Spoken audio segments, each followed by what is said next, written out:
What's up guys? Welcome back again to another vlog. So ngayon nga meron tayong bagong i-vlog na owner. May nagpa-build sa atin na 13T na engine. So sa mga hindi nakakaalam yung 13T na engine, yun yung mga pinangkakarera noon sa mga owner.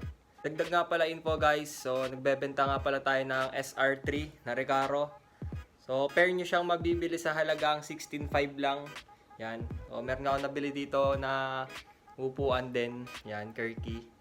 Sobrang gaan yan guys, kakabit ko yan dun sa aking 4EFTE. Bali yung ating ibablog ngayon na owner, pabuo na siya. Hindi ko na siya na-videohan simula sa simula. Pero mamaya, magpapatambutso tayo. Papakabit tayo ng scav. Bali, naka-headers pa lang siya ngayon.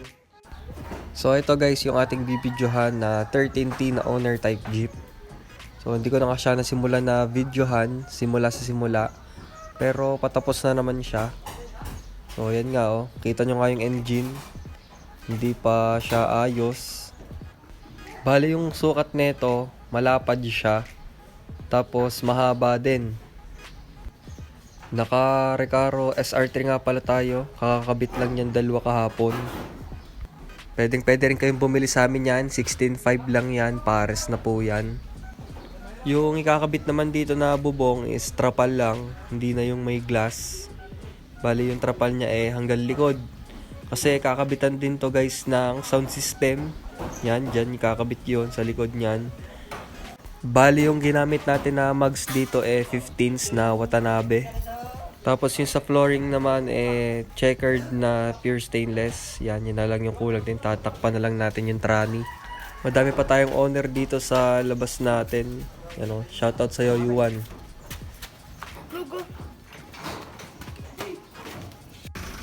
So ilalabas muna natin tong owner na to.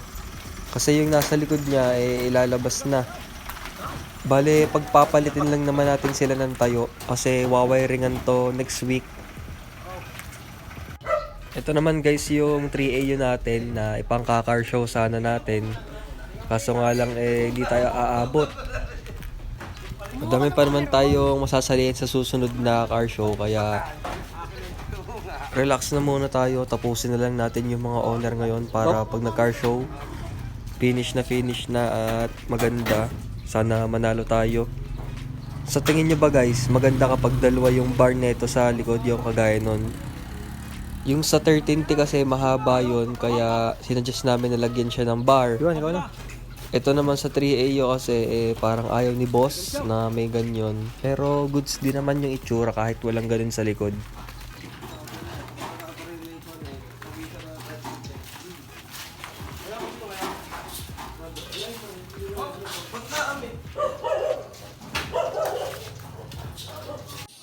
So after 1 week, ito na yung nangyari sa ating owner.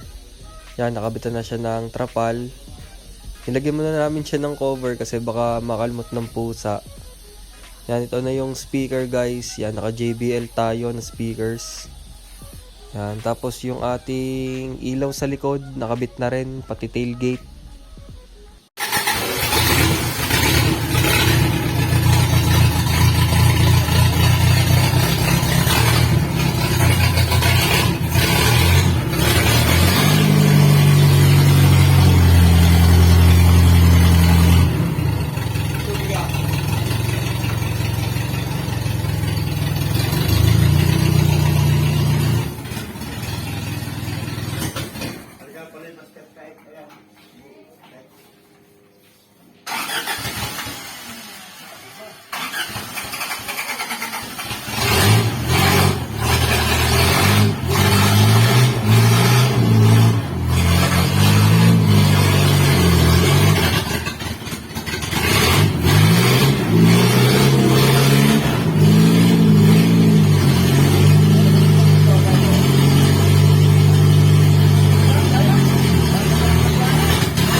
So, nandito na tayo guys sa paggawaan ngayon ng tambutso. So, papakabit tayo ngayon ng scav sa ating 13T.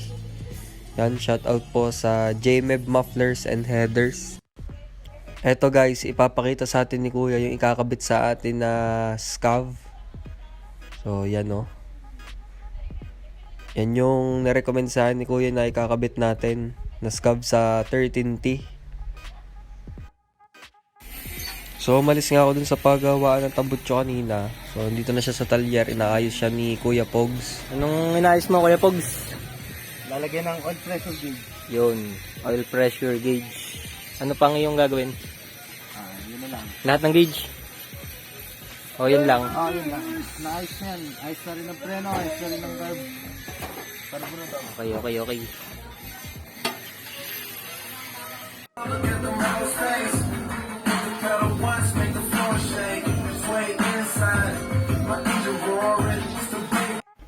So ngayon gagawa natin siya ng air filter. Yan, modified na air filter para dito sa ating 13T. So guys, dito ko muna tatapusin yung pagbablog natin dito sa 13T. So madumi pa kasi siya. So sa pagbalik ni boss sa Thursday, i-test drive niya to. So magbablog kaming dalawa. Tapos doon ko na rin din ipaparinig sa inyo yung tunog ng bagong muffler neto. So, pagbalik ni boss, saka na lang din natin ipapatunog itong speaker na to, yung sound system niya. So, hindi ko rin kasi siya mapatunog kasi baka makopyright ako. Pero hahanap ako ng tunog na magandang bass na walang copyright para mapakita ko sa inyo yung tunog nito, para maparinig ko sa inyo pala. So, yun. So, thank you for watching. Don't forget to like, comment, share, and subscribe.